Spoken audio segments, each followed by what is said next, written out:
cars are never far from our mind too, as we're constantly on the lookout for the right projects. I know you're trying very hard for it to sort of stack up financially, but you've now obviously worked out it's very difficult to do that, isn't it? We certainly have. So with that in mind, we carefully peruse what's on offer, and eventually land on this, a Porsche Boxster. Yes, high performance normally means high bills, but this one might not be as daft as it sounds.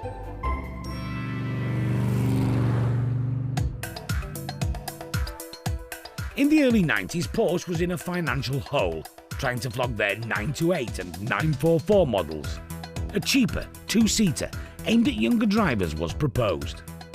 After 5 years of faltering development, they brought in ex-Toyota and Mazda engineers who concluded that sharing parts with the more powerful 911 was the way to keep costs down.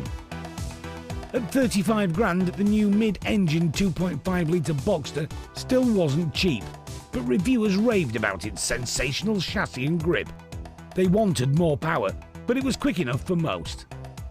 In less than 10 years, Porsche had sold 165,000 of them, which went a long way to saving the company from bankruptcy. The one we're looking at is a 2001 model, with a slightly bigger 2.7-litre engine that's done just over 100,000 miles. You either go in at the bottom or in at the top. This one is arguably in at the bottom, but still very straight. It's in real good order, the car. It's done the miles real well. Manual, which is a massive bonus. Although we don't drive them around at warp speed nowadays, there is something about a manual sports car, isn't there? A big clean. The lights will come up a little bit better, won't they? Wheels are fairly good. Just wants things like in here, all painting up and looking nice. I'm a bit OCD when it comes to brakes. I'm also OCD when it comes to mud flats, but that's besides the point. Boxsters are a lot of car, but early ones are ridiculously cheap. Certainly £4,000-ish. They're not a lot more money than an MX-5 Mazda. Paul has some theories why. Buy an MX-5, you have a lot less aggro, won't you? Leave them for 3 weeks, the battery's flat. Well, we can't have a button to open the boot. We have to have an electronic button, don't we, that go wrong. Every once in a blue moon, one comes along and it drives lovely. The other 35 don't drive very nice.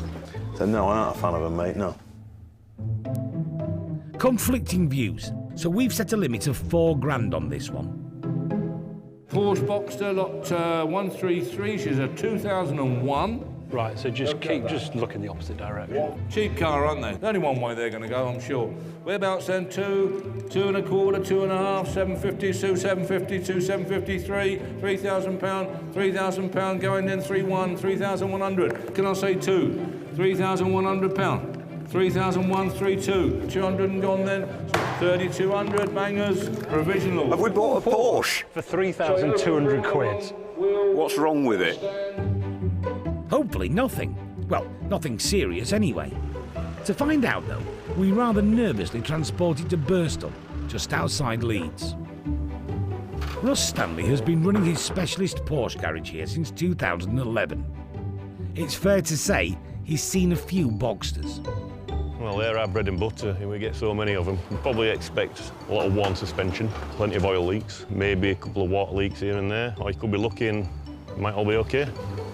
Mechanic Anthony Talbot knows only too well these are not the easiest cars to work on. They can be a bit awkward. Sometimes it's like wallpapering your hallway through your letterbox. As Paul predicted earlier, the battery is completely flat.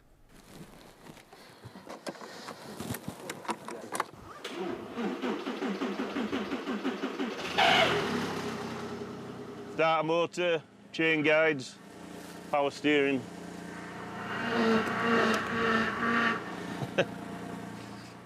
We've only just arrived, and they've already found 4 things wrong with it. Gonna need a clutch.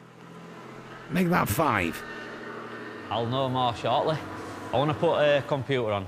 I want to check the cam deviation, and then that'll give me an inkling of whether the timing chain guides, how far out they are. This relates to when the valves open and close, and ultimately how smooth the engine runs. And there's more. aircon, make sure it's working, the roof, wing mirrors. So yeah, there's quite a lot of checks that I need to do before it even goes on the ramp. This is at the end of the early ones. The next year, they had a glass rear screen. But in the cold weather, these always crack.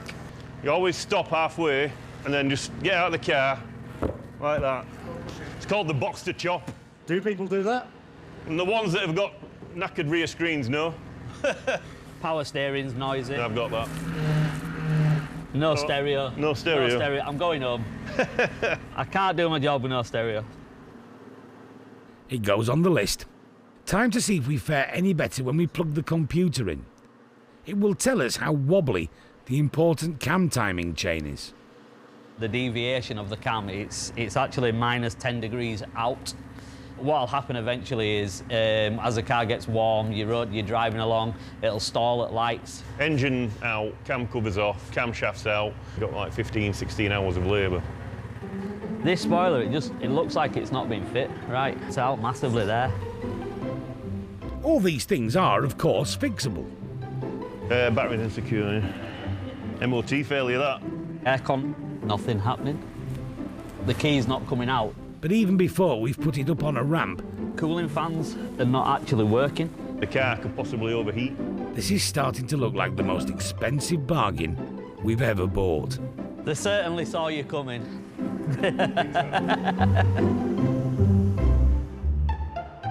In Leeds, we reckoned our £3,000 Porsche Boxster looked in good shape.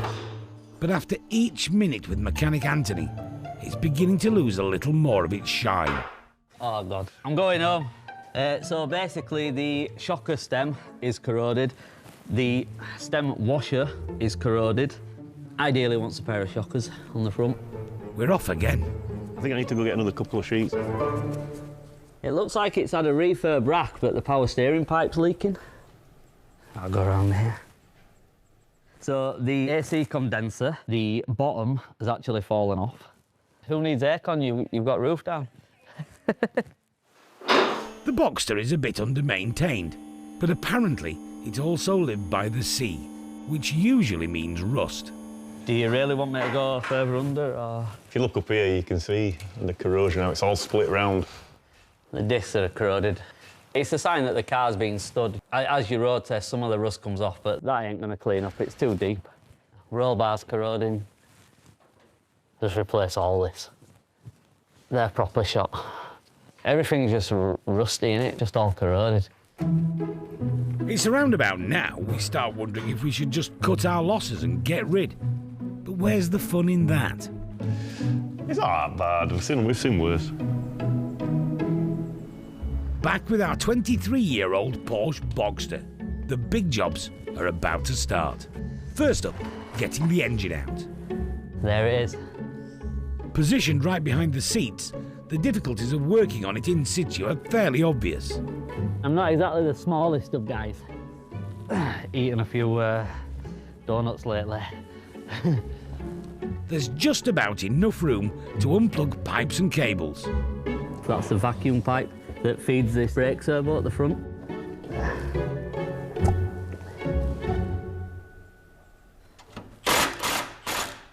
More rusty bolts are removed.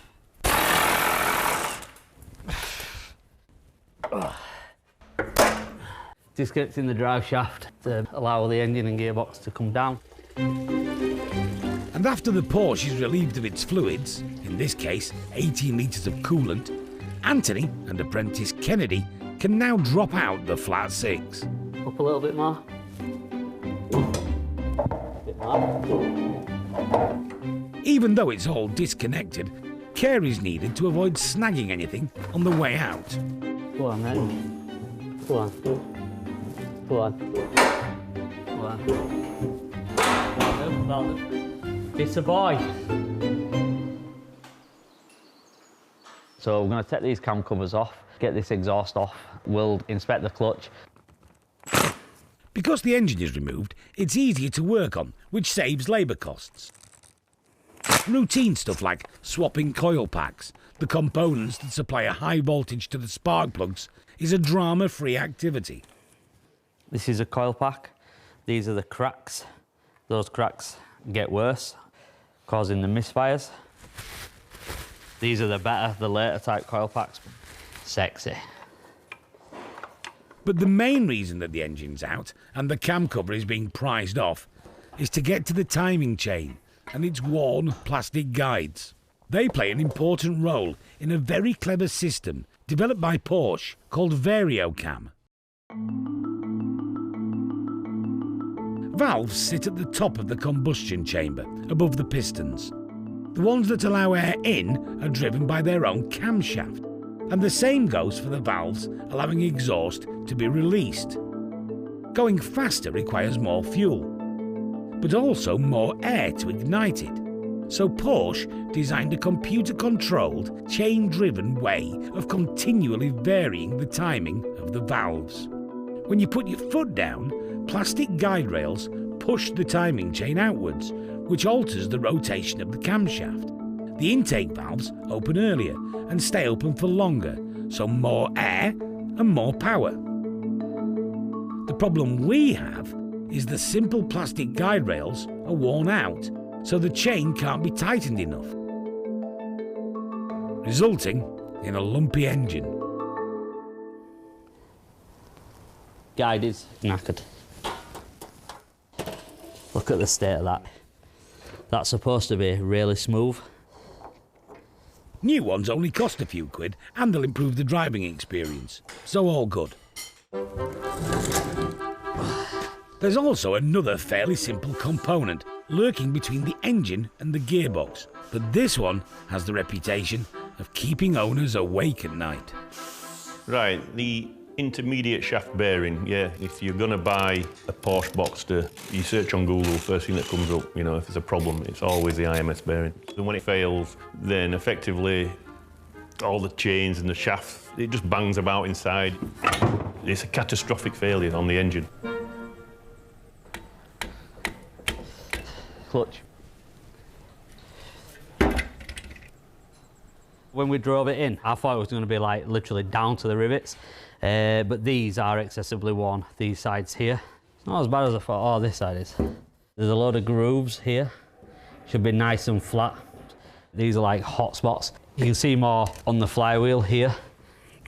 Because the friction surface, made of metal and resin, is worn, the clutch will be replaced. And after removing the flywheel, there we go. The dreaded IMS starts to reveal itself. So yeah, it's leaking. This here is basically clutch dust that's obviously wet from engine oil. Less oil makes for dry bearings and ultimately failure. So with the aid of a nifty tool, it's coming out. That's the IMS bearing. A small lump of metal with ball bearings in it is what all the fuss is about. But knowing our new non-leaky one will be in its place should avoid the embarrassment of an exploding engine a week after we've re-auctioned the car. Work continues on our Porsche Boxster, the car that keeps on giving. Problems. Today's first unwelcome surprise concerns the limited slip differential in the gearbox, the bit that reduces wheel spin when you accelerate. So the diff, we removed the bearings. The bearings were excessively worn, so we've got some new bearings. We just need to press them on and then install the diff. It's a job for engineer Lucas. Full of piece of metal inside. Yeah. A dodgy diff makes a horrible noise, but that's not all. Could potentially lock all the transmission, so could have locked the back wheels up. Next up in the broken bits hit list is something called an air oil separator. Oh. This one's also quite dramatic when it fails. Basically the oil goes into the inlet manifold, straight through the engine, out the exhaust. You literally cannot see behind you. There's that much smoke. One of those then, please. This is box 10 of your parts. The pile grows, Russ. Not even a third of the way there. RMS seal. Yet another simple rubber ring that prevents the engine from destroying itself. See how it's all nice, all the way around, flush. Happy days. Apart from this fragile pipe fixing, which could ruin a nice drive out. You can see this is cracked. If that were to fully come off, fluid will go everywhere, smoke will bellow everywhere, literally lose power steering. What have we got here? It's new starter motor. Yours sounded horrendous.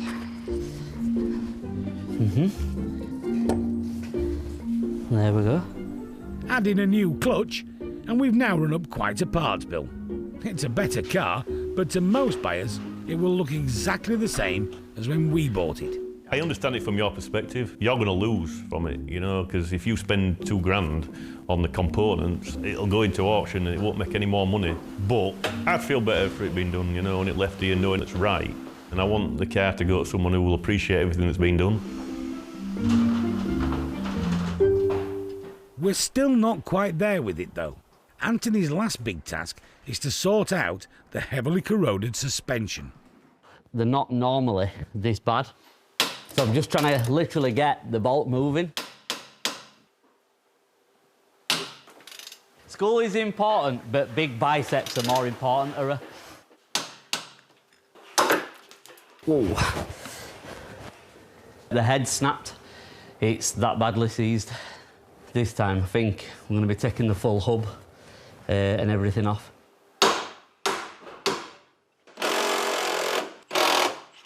Oh. Let's get it to bench. Now it's off the car, I can heat it and get this bolt out. Woohoo! When you get the suspension right, you'll be really surprised. It's a driver's car, you know, they might look sporty and, you know, people might fall in love with the look of them, but when you actually drive one, there's nothing that can compare, you know, not in that price bracket anyway. High-quality Bilstein shocks will be fitted along with this stainless steel exhaust. After that, our Boxster will be almost ready for the road. As for our Porsche Boxster, Anthony is expecting to wave goodbye to it today. It's been here over a month. I haven't done this much work in a long time. But there are just a few remaining bits to sort. Wheel arch liner out, because it's all broke. Bumper off, aircon. Can't believe someone silicone sealed the bumper and that on, and the light. That screw's missing. Behind the bumper, an important part of the air conditioning seems to be full of crud and leaking. One poorly condenser. A nice, clean working system, on the other hand, does involve some cool physics. Switching it on draws warm air to a radiator called an evaporator. The liquid refrigerant inside it, usually Puron, absorbs the heat and changes from liquid into a gas. This is then pressurised and forced into a second radiator, the one that's broken at the front of our Boxster. Ambient air blows over the condenser, turning the gas back into a liquid. It then gets sent to a valve that reduces its pressure before returning to the evaporator. This allows it to be rapidly cooled to about -4 degrees.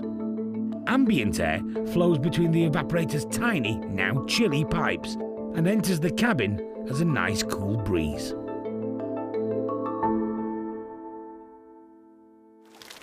With more new parts, the aircon now works, but even that was a struggle.